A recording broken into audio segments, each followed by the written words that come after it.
Bom dia, irmãos. Bom dia. Vamos dar início ao nosso culto. Convido a todos para ficar de pé e abrir a palavra no Salmo 42.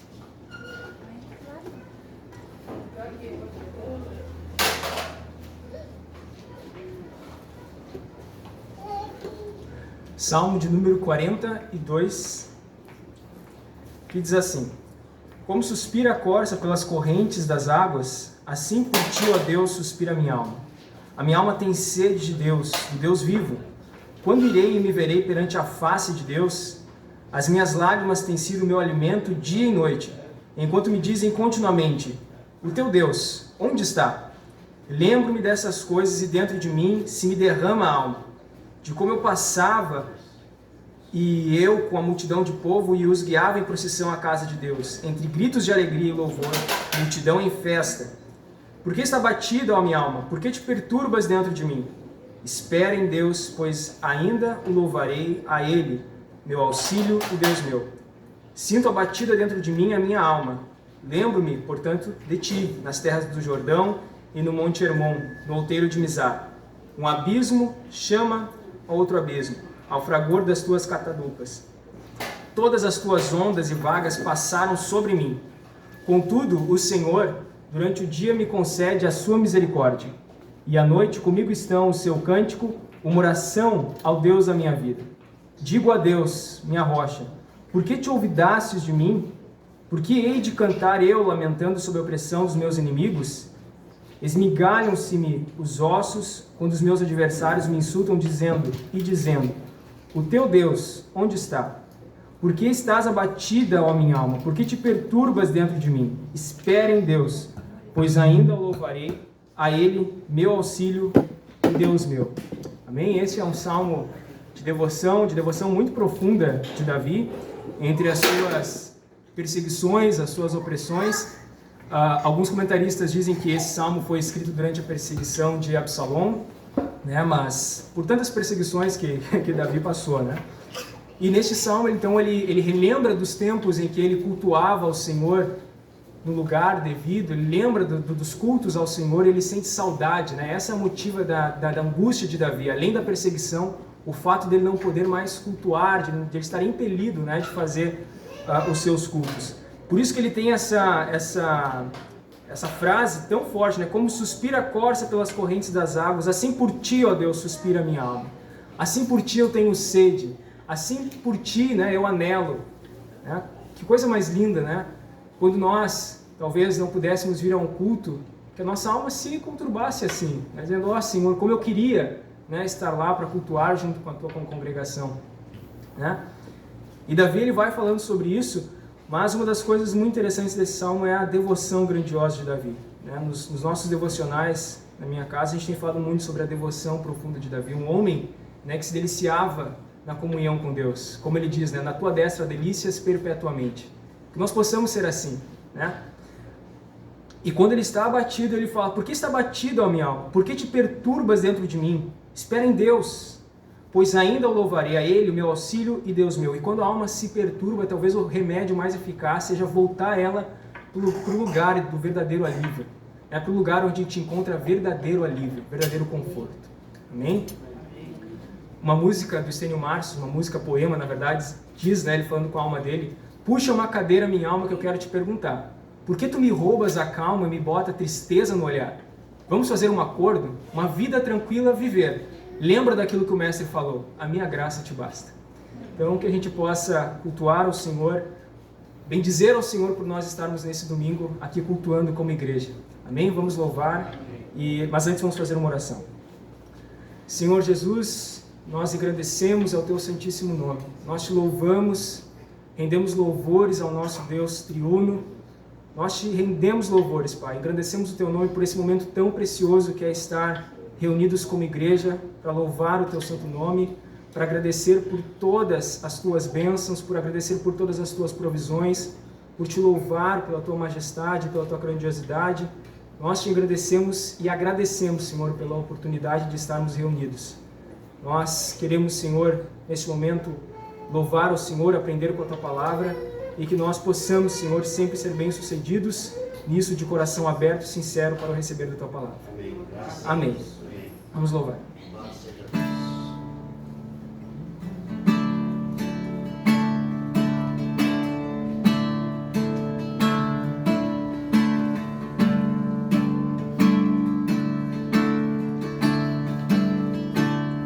Preciso de Ti,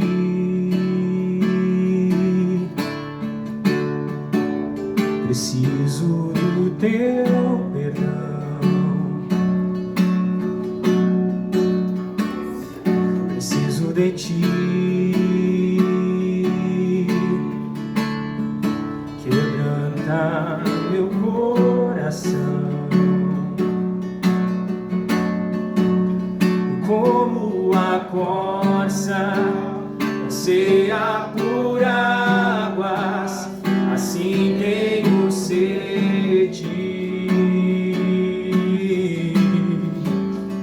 Como terra seca, assim é minha alma, preciso de Ti.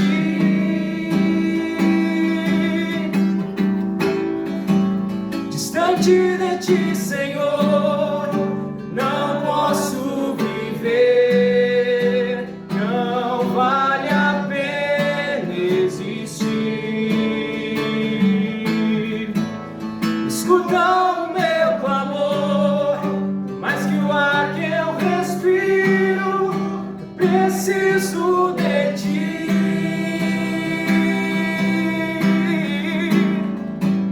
Distante de Ti, Senhor, não posso viver, não vale a pena existir.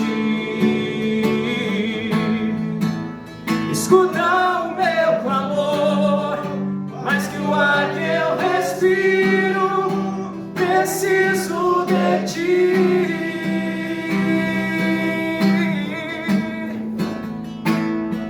Preciso de Ti,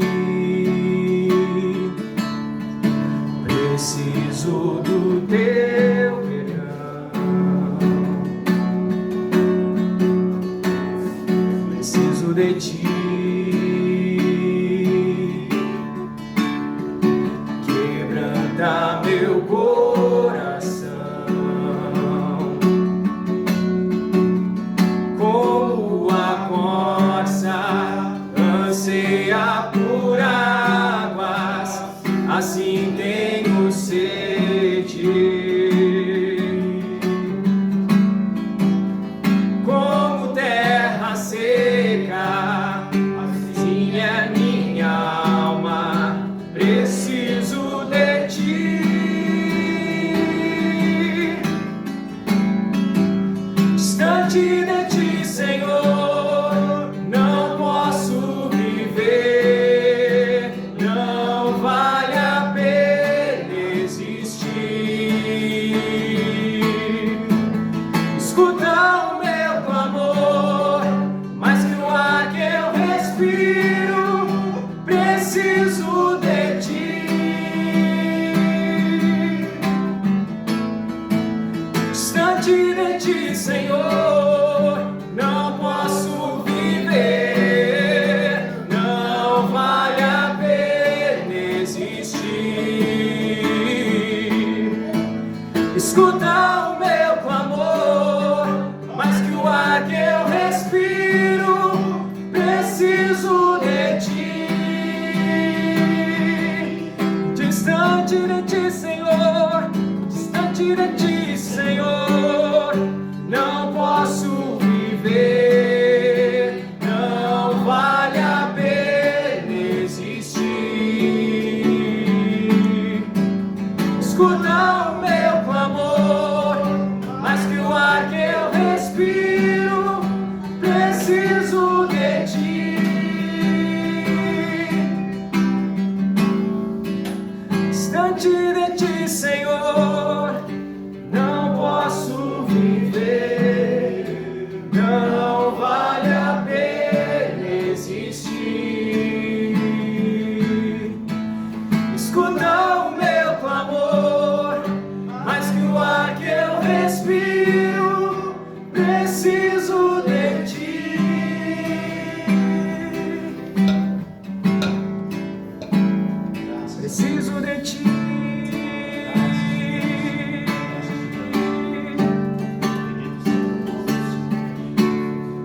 Amém. Obrigado, Senhor. Amém. Graças, graças.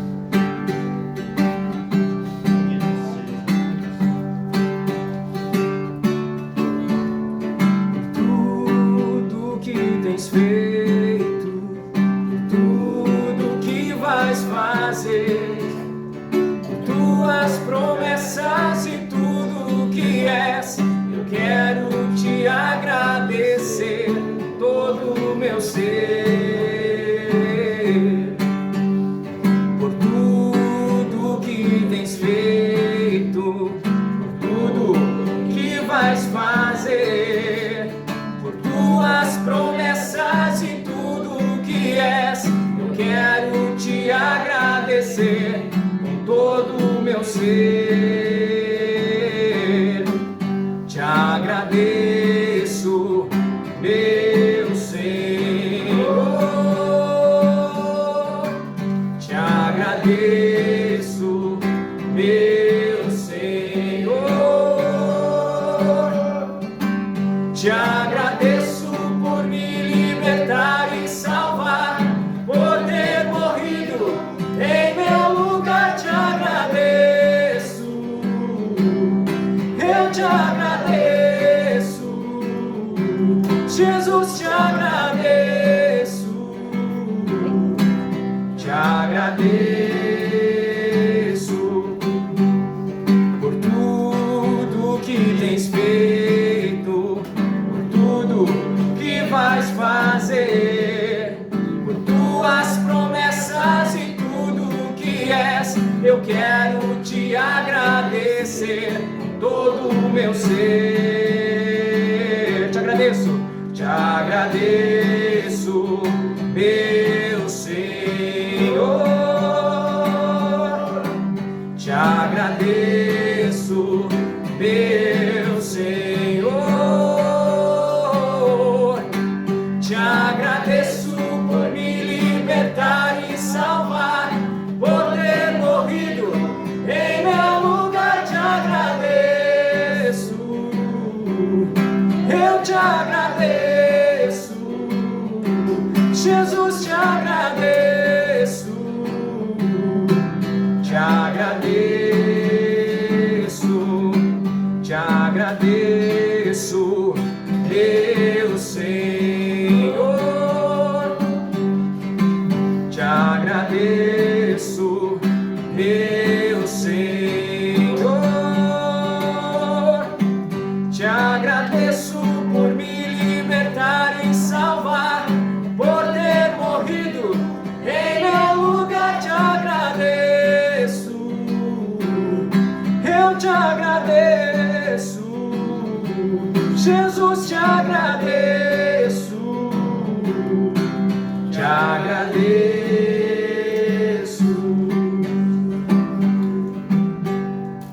Amém. Graças a Deus. Vamos orar, meus irmãos. Senhor Deus eterno, Deus criador dos céus e da terra, nós te bendizemos, nós te glorificamos, nós te exaltamos.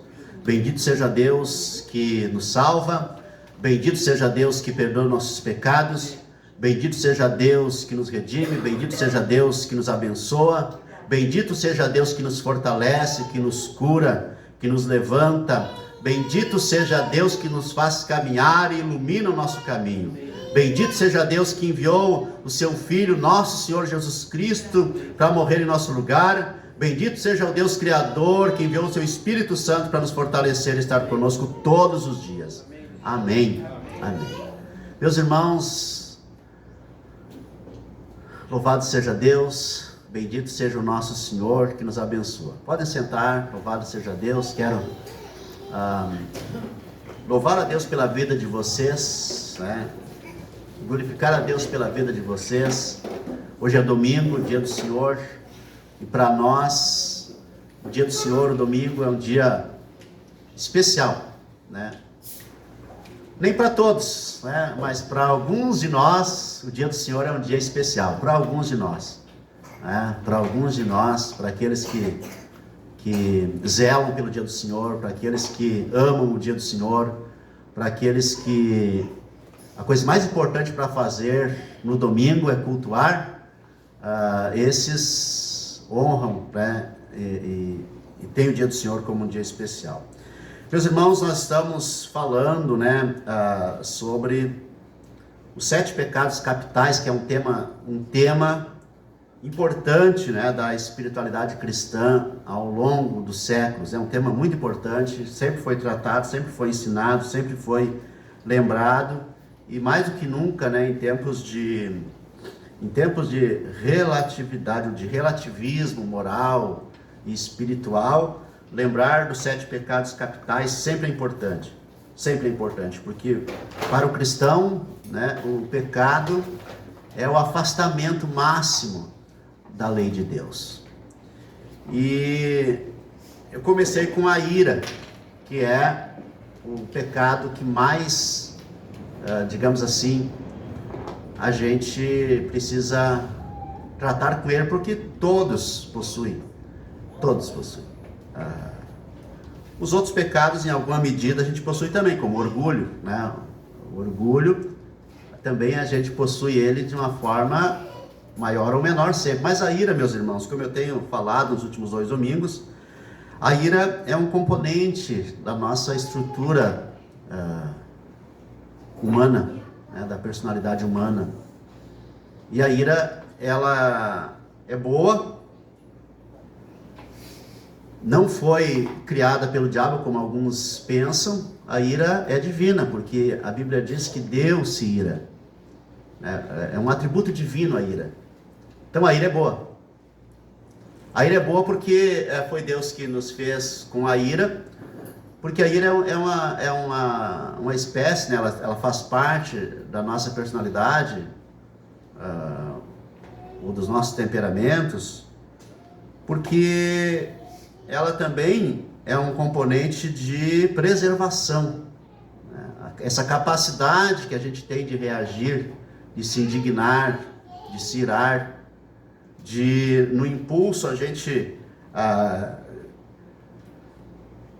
invocar uma força interior para reagir, até para matar, se for preciso, para defender a vida, um filho, um amigo, né? Isso vem de uma força que a gente às vezes acha que não tem. Tem um vídeo, não sei se é verdade, né? Não sei se é verdade, porque os vídeos de internet são altamente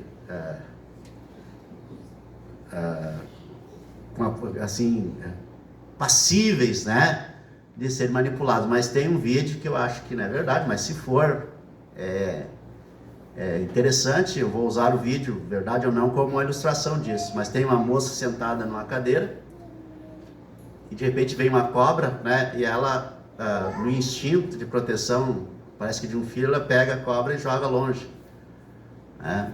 E eu vi um filme essa semana, Na Selva, com aquele ator do Harry Potter, o Radcliffe, é isso, né? Radcliffe. E conta a história verídica de um cara, né, aventureiro israelense, que vai conhecer uma selva boliviana, e ele é levado numa excursão para uma excursão na selva, e lá acontece que eles se perdem, e ele se perde do amigo, e tem uma hora que ele está com fome, ele está sozinho na floresta já há 3 semanas, e ele está com muita fome e vê, né, um ninho em cima de uma árvore, não muito alto, mas quando ele sobe para pegar os ovos para comer, e quando ele sobe tem uma cobra, né, uma serpente bem num outro ninho na frente, e ele cai, mas ele tem esse instinto de sobrevivência tão presente nele que ele sobe de novo. A cobra está lá e ele bem rápido pega a cobra e joga para baixo e pega os ovos. Então, meus irmãos, a ira, ela, como eu tenho dito, ela é boa. A ira é boa. Se irar é bom. Tanto é boa que o apóstolo Paulo, ele diz, né? Vocês podem se irar, mas vocês não podem pecar. Ireis, mas não pequeis, né? Ireis, mas não pequeis. Então a ira é um bom componente quando esta ira é da forma correta. É de uma forma correta.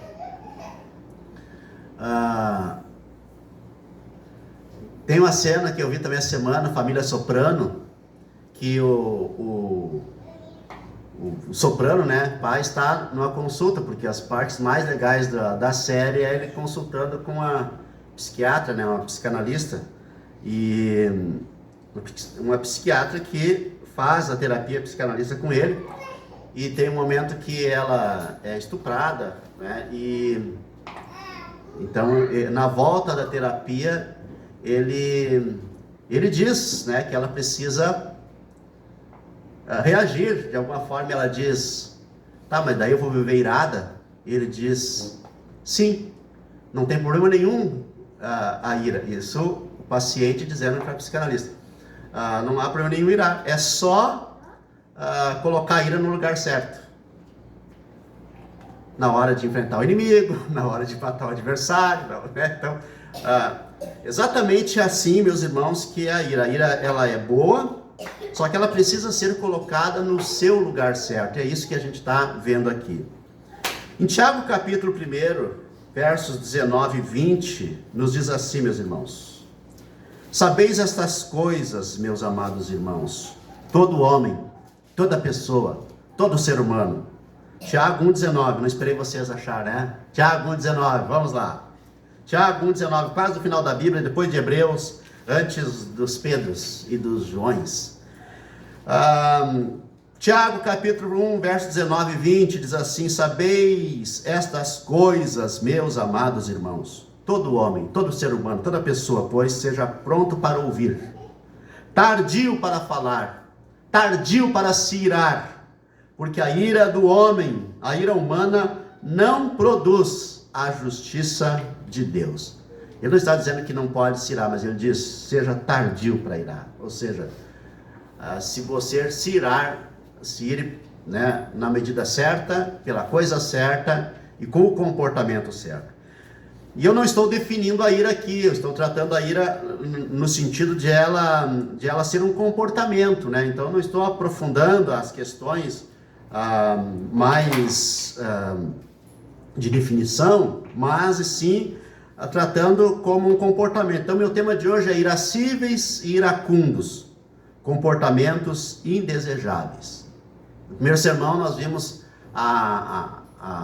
o Saul, né, irado. No segundo sermão nós vimos ireis e não pequeis, a ira má faz mal. E agora nós vamos ver nesse final desse tratado sobre a ira, esse breve tratado sobre a ira, irascíveis e iracundos, comportamentos indesejáveis. O comportamento irado, meus irmãos, nunca colabora com soluções inteligentes, com soluções sábias e com soluções espirituais, nunca. O comportamento irado também não ajuda para solucionar problemas difíceis. Por que eu estou falando em comportamento? Porque eu não estou fazendo a definição da ira, mas sim tratando ela quando ela já é um comportamento. Então o comportamento irado não ajuda para solucionar problemas difíceis. Quando você está irado, explodindo de ira ou de raiva, esse comportamento não vai te ajudar a solucionar problemas difíceis. O comportamento irado corrói a alma e sempre vai destruindo aos poucos a espiritualidade de uma pessoa. Não existe, meus irmãos, uma pessoa que seja espiritualmente saudável e que seja uma pessoa iracunda. Irascível, eu vou mostrar a diferença, pode ser, mas iracunda não. A ira, meus irmãos, é um bem da personalidade humana. A ira é um bem da personalidade humana. A ira é um bem da personalidade humana, porque a ira está presente em qualquer temperamento humano, seja a pessoa mais calma, mais agitada, né? Ela está presente. Por isso a ira, já que ela está presente, ela deve ser mantida no lugar certo para se manifestar da maneira certa. A ira deve ser mantida no lugar certo para se manifestar da maneira certa. Em Provérbios, capítulo 27, verso 13, diz assim, ó: pesada é a pedra, a areia é uma carga, mas a ira do insensato é mais pesada do que a pedra e mais pesada do que a areia. Em Provérbios 15, 18 diz assim, ó, o homem iracundo suscita contendas. Então, meus irmãos, existem pessoas que se iram com facilidade. Agora, existem pessoas que se iram sempre. Elas andam iradas. Um tipo de pessoa é o irascível. Aquela pessoa que tem facilidade para se irar. Mas um outro tipo de pessoa é o iracundo. Aquele que vive irado. Pessoas que vivem irado. Vive irado. É impressionante. Eu já encontrei, né, muitas pessoas irascíveis, pessoas que se iram fácil. Elas são perigosas, claro. A gente precisa saber se comportar com elas. E se é um crente irascível precisa amadurecer na vida espiritual. Se bem que eu sempre penso o seguinte, é por isso que as pessoas, a gente às vezes vê, né, pessoas espirituais, nossa, como aquele irmão, como aquela irmã é espiritual, mas daqui um pouco adultera, daqui um pouco rouba, daqui um pouco peca, daqui um pouco desvia, acontece. E eu tenho recebido inúmeros depoimentos diários de obreiros, né, esposas de obreiros, que dizem, a gente trabalhava na igreja, meu marido era tão santo, meu marido era tão dedicado, daqui um pouco ele se envolve com uma moça da igreja, ou com uma mulher da igreja, com uma mulher casada, com uma solteira.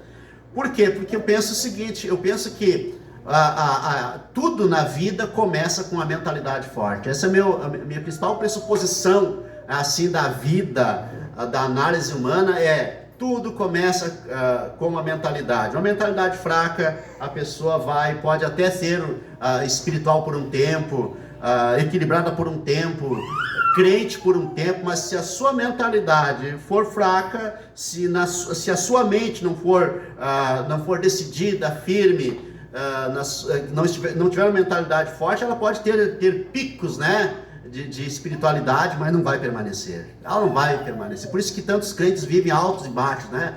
Tem horas que estão espiritualmente fortes, bem crentes, orando bastante, lendo bastante a Bíblia. Daqui um pouco a gente vê, cadê aquele crente?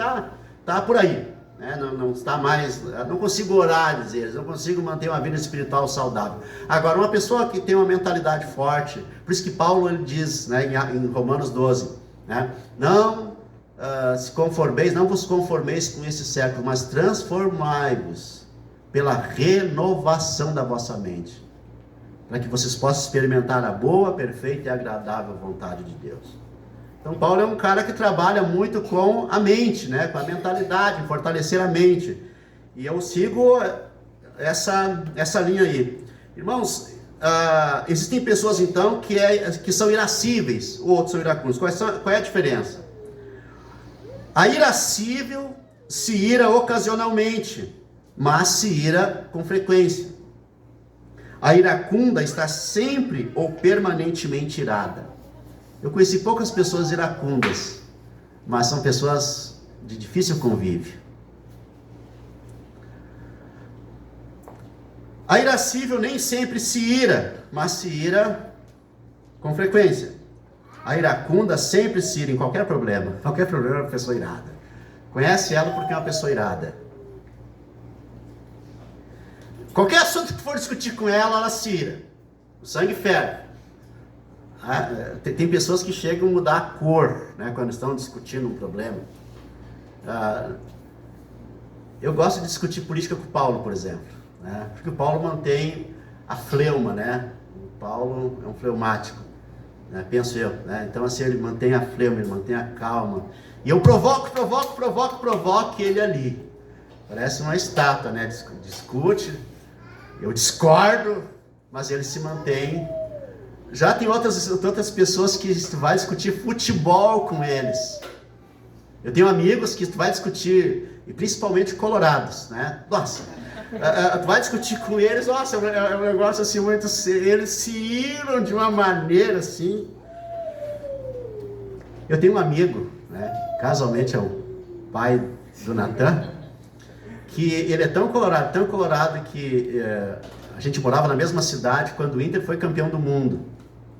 E eu gostava muito de discutir com o Ivo sobre o time, porque eu sou gremista e ele é colorado. E eu lembro que quando o Inter foi campeão mundial, pessoal, não, da Libertadores melhor, da Libertadores, foi à noite, ele foi na frente da minha casa dar a buzinaça. Você acredita nisso? O Ivo sempre vê os nossos cultos. Um abraço, Ivo.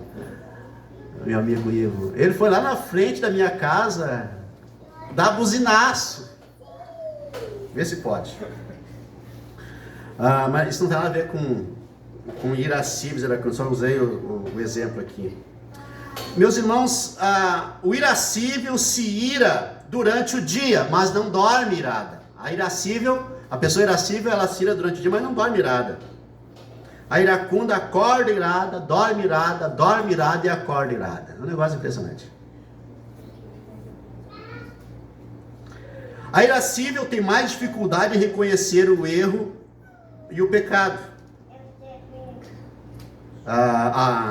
Já a iracunda, né, acha que...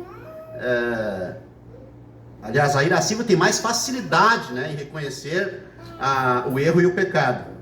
A iracunda acha que isso é uma qualidade. A sua frase preferida é que eu gosto das coisas certas. Eu gosto das coisas certas. Ou então, tem aquela famosa frase que me incomoda demais. Eu sou muito sincero. Eu sou muito sincera. Eu já digo, tu é muito mal educado. Tu é muito mal educado, isso sim. E tem pessoas que vêm e falam verdade pra gente que a gente não quer ouvir. E que se dane, eu não quero mesmo. Ela não tem que estar ali me falando nada. Mas vem ali com aquela ira, né? Eu já digo, para um pouquinho, gente. Olha, eu não quero ouvir isso aí. Né? Vai falar isso pro teu filho, pra tua filha, pro teu marido, pra tua mulher. Mas me deixa em paz. Já viram que eu posso ser meio irascível, né? A irascível se ira durante a discussão. A iracunda começa a discussão, ou já começa a discussão já irada. Ela começa a discussão porque está sempre irada. Aliás, geralmente quem começa a discussão, né, porque já está irado. A irascível precisa de domínio próprio na vida. Já a iracunda precisa de uma transformação na vida. Meus irmãos, algumas pessoas são conhecidas pelo seu temperamento, né? Irado, irascível, porque se tem algum problema no grupo de relacionamento, elas sempre estão ali. É tipo outro dia eu citei aqui o exemplo daquele ex-jogador do Palmeiras lá, que agora está no Fluminense, o Melo lá, o Felipe Melo. Ele foi expulso na Copa do Mundo, né? Jogo contra a Holanda, 2010, o Brasil poderia ter sido campeão e a praga, né, do Felipe Melo foi expulso. E deu um soco na cabeça do holandês lá. E agora, no último jogo do Fluminense, no penúltimo jogo, aliás, no antepenúltimo jogo, ele entrou em campo e não deu um minuto já estava expulso. 20 segundos de partida, ele entrou no campo para ser expulso. O jogo estava no fim, contra o Flamengo, né? Mas tem pessoas que são conhecidas pela ira, seja irascível, seja iracunda, mas elas, se tem um problema, elas estão ali. Uma igreja maior, tem um problema na igreja, de comportamento e relacionamento, lá está aquela pessoa porque ela é uma pessoa irada. Agora, meus irmãos, o texto de Tiago, ele é revelador. O texto de Tiago que nós lemos, ele é muito revelador. Seja pronto para ouvir, tardio para falar, tardio para se irar, porque a ira do homem não produz a justiça de Deus. O que nós aprendemos aqui? Em primeiro lugar, nós estamos falando em sabedoria, em comportamento sábio. E a ira não traz sabedoria. Comportamento irado não é um comportamento sábio. A sabedoria está em ouvir mais e falar menos. Por isso ele diz, seja pronto para ouvir e tardio para falar. A sabedoria está em ouvir mais e falar menos. Irmãos, a pessoa irascível e a iracunda, elas falam muito. E elas deixam a palavra delas, o discurso delas, o vocabulário delas, agir por elas, ou seja, elas deixam transparecer o seu interior, elas se revelam,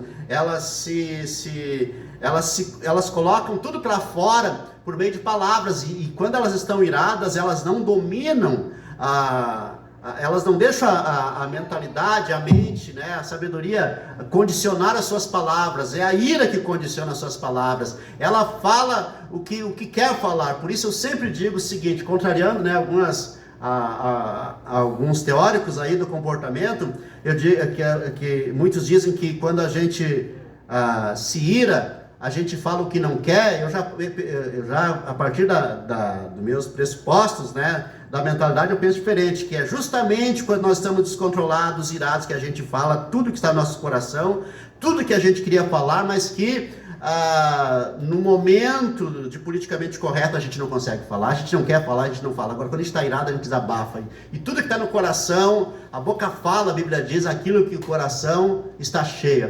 A boca fala o que está no coração. Então, na hora da ira, como cantava, acho que a Vanusa, né? Na hora da ira, ele disse tudo, perdi a cabeça e descontrolada. E aí, fala tudo que quer. Sabedoria está em ouvir mais e falar menos. Fale menos. É um conselho bíblico para todos nós. Falar menos, ouvir mais. Seja pronto para ouvir, tardio em falar. Em segundo lugar, esse texto vai nos dizer também que a sabedoria está em controlar a ira. Já que ela existe, já que ela é um bem da alma, digamos assim, seja pronto para ouvir, tardio para falar, tardio para se irar. Sabedoria está em controlar a ira, tardio para se irar. Irmãos, porque a ira, o comportamento irado revela um descontrole, um destemperamento, justamente o contrário, porque se a ira é um pecado capital, o contraponto a esse pecado capital que é a ira é o domínio próprio, é a temperança. A Bíblia chama isso de domínio próprio. Como controlar a ira? A partir da virtude espiritual do domínio próprio. E o resultado do domínio próprio é aquilo que todos nós queremos, que é paz. Outro dia fiz uma pesquisa, o que você mais gostaria de ter? Felicidade ou paz? Porque, filosoficamente, né, a maior busca do ser humano é a felicidade. Para o cristão é a paz. Né? Por quê? Porque uma pessoa em paz é, biblicamente falando, uma pessoa feliz. Né? Uma pessoa feliz. E este também, né, o pressuposto da psicologia, da psicanálise, enfim, das ciências do comportamento, é que a pessoa esteja em paz, que a pessoa encontre, né, a plenitude, que a pessoa encontre a realização, que a pessoa vença os traumas, as neuroses, as crises, os dramas, e no caso aqui, vencer a ira. Por isso que a sabedoria está em controlar a ira. A pessoa irada, meus irmãos, é uma pessoa destemperada, é uma pessoa que produz, fabrica muitos problemas para si mesmo e, em consequência, para os outros. Mas o maior prejudicado na história toda é ela mesma, porque ela vai afastar as pessoas, ela vai magoar as pessoas, ela vai ser evitada. Né? Então, a grande sabedoria bíblica está em controlar a ira, seja pronto para ouvir, tardio para falar, tardio para se irar. Deixa a ira, né, no lugar certo. Como diz o soprano, o Tony Soprano, não há problema nenhum em se irar, desde que essa ira seja colocada no seu devido lugar. E o apóstolo Paulo diz, ireis, mas não pequeis. Vocês podem se irar, mas não pode pecar.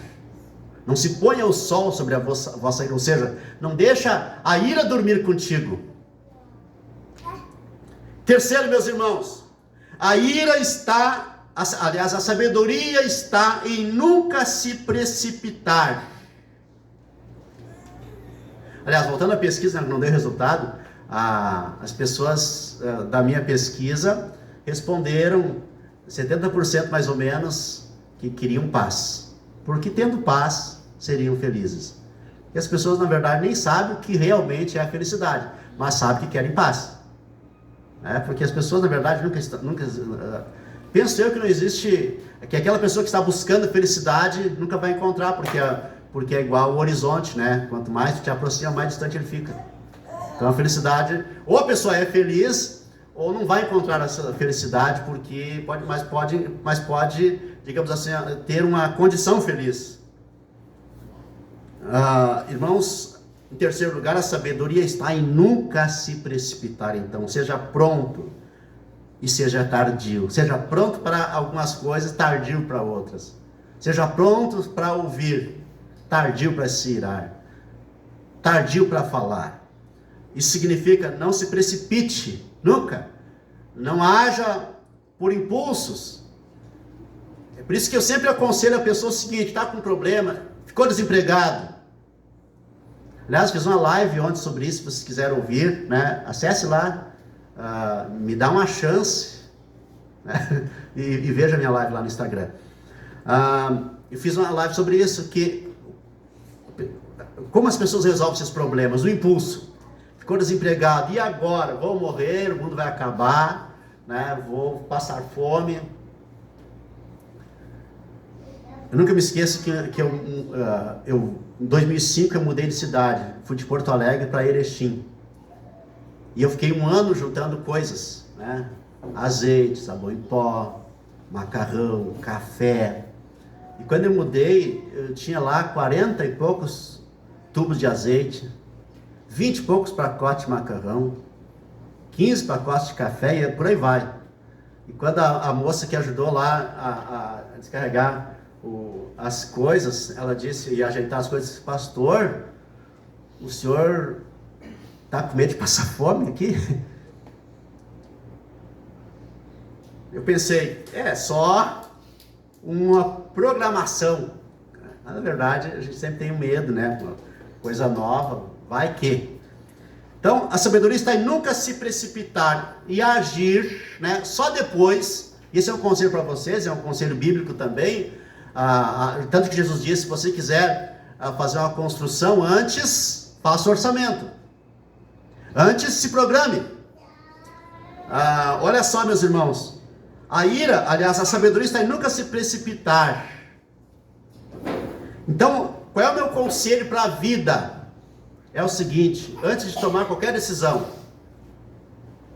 seja com filho, seja com emprego, seja no casamento, seja na igreja, seja o que for, seja para comprar, seja uma perda de alguma coisa, primeira coisa a se fazer é se recompor mentalmente, é se reposicionar mentalmente, é colocar a cabeça no lugar, como se dizia antigamente. Coloque a cabeça no lugar, pensa, não saia correndo, pensa, o que vamos fazer agora? O que vamos fazer agora?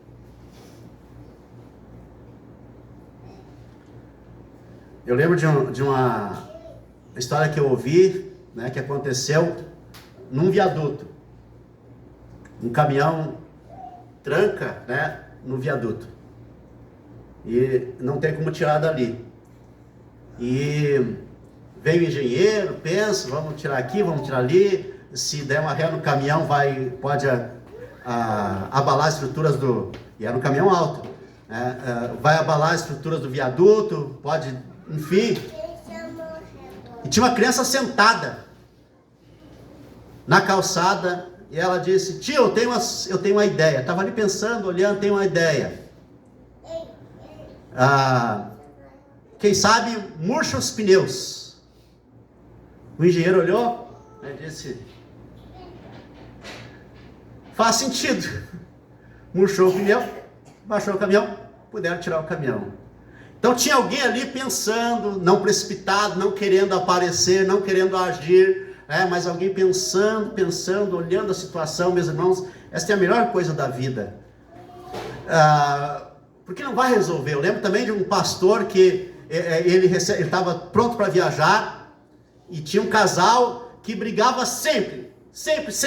E o marido ele era um irado, né? Um iracundo e iraceiro ao mesmo tempo. Ele quebrava as coisas. Um dia o pastor está pronto para viajar, e aquela esposa liga: pastor, vem aqui em casa que meu marido está quebrando tudo. E o pastor disse assim: olha, eu estou saindo para viajar, mas pastor, é uma urgência, venha logo que meu marido está quebrando tudo. E o pastor perguntar: quanto tempo ele faz isso? A esposa disse: uns 15 anos. Ah, então pode esperar mais uma semana até eu voltar de férias. Há 15 anos a pessoa faz isso. Então, nunca deu uma solução. Agora que eu estou saindo de férias, o pastor estava certo, né? Porque a mulher que se permite que o marido quebre as coisas por 15 anos, merece que ele quebre a vida toda. É ou não é? Se ela permite isso por 15 anos, pelo amor de Deus, então merece que seja para sempre. Porque, olha só, não pode... Eu me indigno. Olha a minha ira aqui, ó, eu me indigno. A indignação é uma manifestação sábia da ira. Indignação. Meus irmãos, a sabedoria está em nunca se precipitar. Seja pronto, diz Paulo. Aliás, diz Tiago. E seja tardio. Isso é, não se precipitar. E em quarto lugar, para finalizar, a sabedoria está no comportamento que produz a justiça de Deus. A ira do homem, verso 20, não produz a justiça de Deus. A ira não vai fazer a vontade de Deus. O comportamento irado não vai fazer a vontade de Deus. Agir de uma forma irada não vai fazer a justiça de Deus. E o grande alvo do nosso comportamento, meus irmãos, é que a justiça de Deus seja feita. O grande alvo da vida, no sentido de comportamentos, é que a justiça de Deus seja feita. E eu vou voltar a falar isso no final. Então, meus irmãos, a sabedoria está neste comportamento. Agir para que naquela situação a gente alcance a justiça divina, ou seja, a vontade de Deus, a solução de Deus. O que Deus faria naquele lugar, o que Jesus faria naquele lugar, o que o Espírito Santo produziria naquela situação. É aqui que nós temos que chegar. É isso que produz paz. É isto que produz paz. O que é o perdão? Quando uma pessoa faz algum mal para a gente, o que é o perdão? O perdão, meus irmãos, é o descanso na justiça divina. É a decisão da gente não buscar a justiça, não ter esse fardo de que a justiça seja feita, mas perdoar aquela pessoa e descansar que a justiça de Deus vai ser feita. Aí o fardo não é mais meu, o fardo é da pessoa e de Deus. Mas eu sempre digo o seguinte: não declare perdoado, declare para si mesmo perdão. Livre-se da pessoa, livre-se da ira, livre-se do peso da justiça. Mas jamais declare para a pessoa que ela está perdoada se ela não declarar arrependimento. Porque então você vai estar agindo no lugar de Deus. Porque nem Deus perdoa o não arrependido. Ou Deus perdoa quem não se arrepende? Não, né? Deus só perdoa o arrependido. Então nós jamais podemos declarar perdoado uma pessoa que não se arrepende. Há muitos anos atrás eu tive um amigo que a mulher dele traía ele no porão da casa. E um dia ele desceu, a mulher sumiu, estava longe de uma, a mulher sumiu, desapareceu, ela estava com o cara no porão. Ele chegou lá, se ajoelhou na frente do cara e disse o seguinte: eu te perdoo por ter feito isso com a minha mulher. Como assim eu te perdoo por ter feito isso com a minha mulher? Joga um pau na cabeça do cara, né?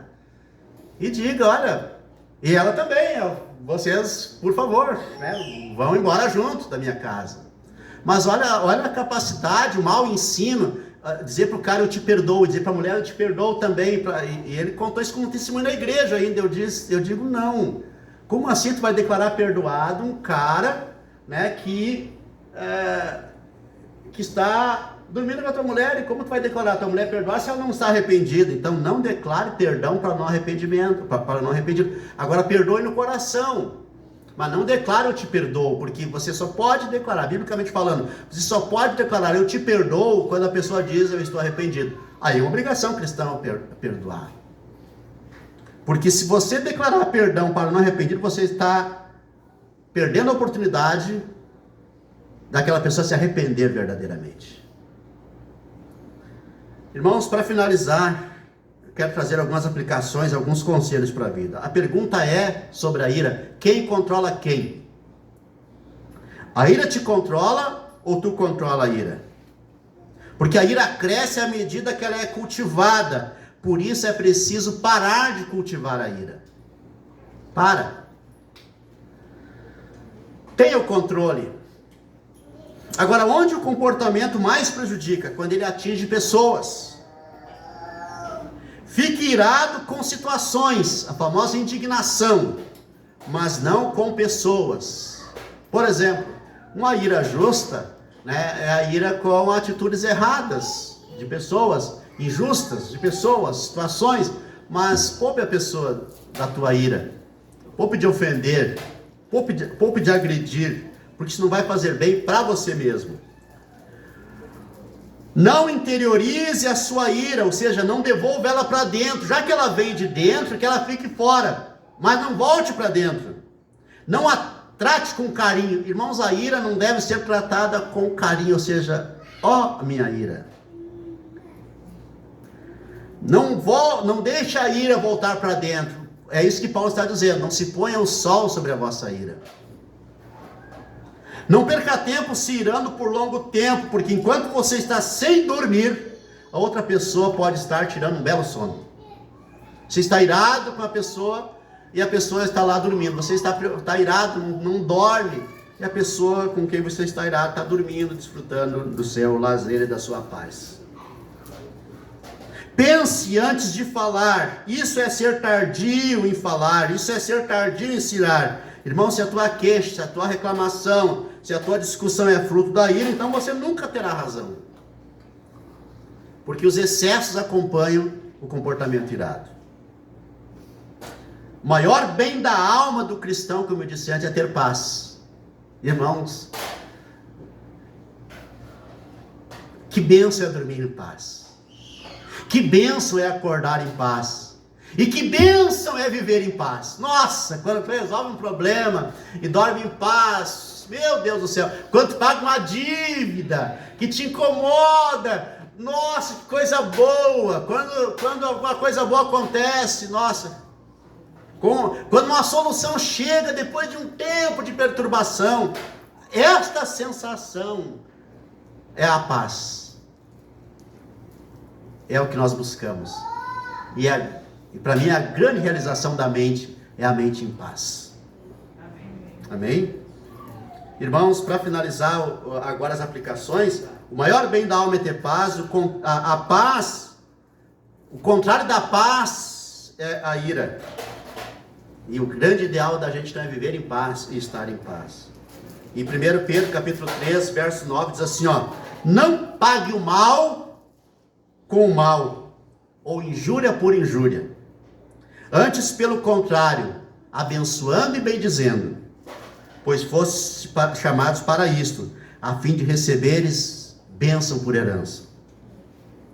Pois quem quer viver dias felizes, olha só que glória, meus irmãos, olha só que glória, porque quem quer viver dias felizes, refreie a língua do mal, e evitem que seus lábios falem dolosamente. Aparte-se do mal, pratique o que é bom, busque a paz e empenhe-se por alcançá-la. 1 Pedro 2,21 diz assim, ó: Cristo sofreu em vosso lugar, deixando o exemplo para seguirmos os seus passos. Lá na cruz, meus irmãos, quando ele pagou o preço na salvação, e para garantir para nós a paz, que é a paz da salvação, que é a principal paz que nós podemos experimentar, quando ele morreu na cruz, Cristo sofreu em vosso lugar, deixando o exemplo para seguirmos os seus passos. Ele, quando foi ultrajado, não revidou com ultraje. Quando foi maltratado, não fazia ameaças, mas entregava-se ao que julga retamente. Amém. Amém? Vamos ficar em pé, meus irmãos. Louvado seja Deus, glorificado seja Deus, exaltado seja Deus. Vença a ira. Meus irmãos, se você é irado ou iracundo, as duas coisas você precisa vencer.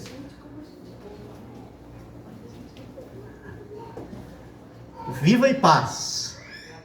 Viva em paz. Decida viver em paz. Vamos decidir viver em paz, meus irmãos, para assim alcançar a vontade de Deus na nossa vida? Amém. Amém. Senhor, Nós te louvamos, nós te bendizemos, nós te glorificamos, pois o Senhor é bom, maravilhoso demais. O Senhor é maravilhoso demais. Nos ajuda, Senhor, a cumprir esta palavra na nossa vida, e assim o teu nome vai ser glorificado no nosso comportamento. Amém. Amém. Hora da ceia, meus irmãos. Que extraordinário é participar da ceia todos os domingos. Isso não tem preço. Para mim isso não tem preço. Vamos participar da ceia enquanto Natan vem cantar mais um louvor. Nós vamos participar da ceia.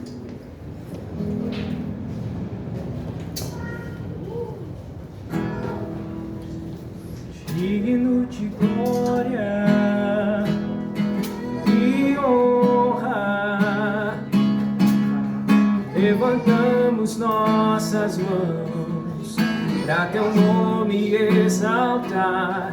Digno de glória e honra, levantamos nossas mãos para teu nome exaltar, porque grande és tu, maravilhas fazes tu, não há outro igual a ti, não há outro igual a ti, porque grande és tu, maravilhas fazes tu, não há outro igual a ti, não há outro igual a ti, digno de glória e honra, levantamos nossas mãos para teu nome exaltar. Digno de glória e honra, levantamos nossas mãos para teu nome exaltar, porque grande és tu, maravilhas fazes tu, não há outro igual a ti, não há outro igual a ti, porque grande és tu, maravilhas fazes tu, não há outro igual a ti, não há outro igual a ti, não há outro igual a ti, não há outro igual a ti. Amém. Graças a Deus. Louvamos o nome do Senhor por seu amor, por sua bondade e por sua infinita misericórdia. Como é bom a gente estar na vontade de Deus, a gente saber que está na vontade de Deus. Meus irmãos, a palavra do Senhor nos diz que o Senhor Jesus, na noite que foi traído, tomou pão e, tendo dado graças, o partiu e disse: este é o meu corpo que é dado por vós, façam isto em memória de mim. Porque todas as vezes que comerdes o pão ou beberdes o cálice, anunciais a morte do Senhor até que Ele venha. Senhor Deus eterno, nós te damos graças pelo pão e te pedimos a bênção para o cálice. Porque a tua palavra diz, o Senhor disse que o teu corpo é verdadeira comida, teu sangue é verdadeira bebida, dizendo sobre a morte do Senhor, o corpo crucificado na cruz, o sangue derramado, para a nossa salvação, para a nossa justificação. Por isso nós declaramos que nós somos justificados pela fé, fé no Filho de Deus, que nos amou e a si mesmo se entregou por nós. Te louvamos, te bendizemos em nome de Jesus. Amém. Amém. Comam o pão, meus irmãos.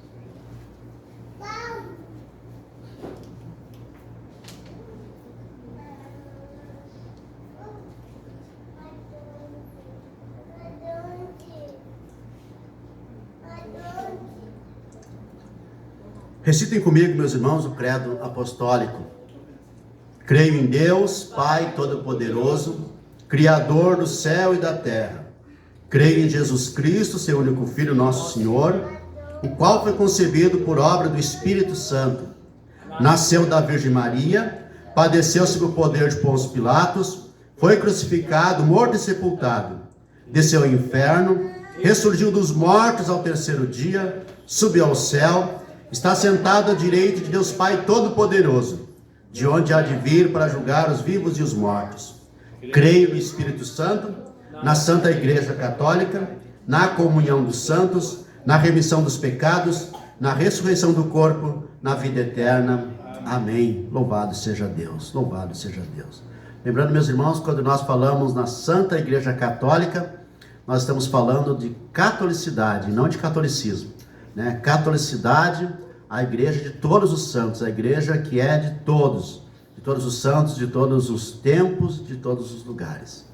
Bebam o cálice, meus irmãos. Obrigado, Senhor, pelo privilégio de participarmos da ceia do Senhor. Muito obrigado.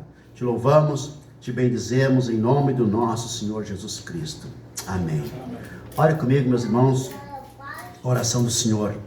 Pai nosso que estás nos céus, santificado seja o teu nome, venha o teu reino, faça-se a tua vontade, assim na terra como no céu.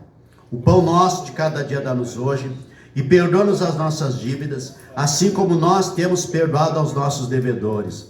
E não nos deixes cair em tentação, mas livra-nos do mal, pois teu é o reino, o poder e a glória para sempre. Amém. Senhor Deus eterno, nós te louvamos, te bendizemos, te glorificamos por este culto. Ó Deus, te glorificamos pela palavra, pela ceia do Senhor, te glorificamos por todos os irmãos que estão aqui e te pedimos a tua bênção para todos os irmãos que estão assistindo e recebendo esta bênção também longe daqui. Te louvamos, Senhor, te bendizemos. Agora te peço, Senhor, uma semana abençoada para todos, que haja saúde, que haja paz, que haja as bênçãos infinitas na casa de cada um. Em nome de Jesus, amém. Amém.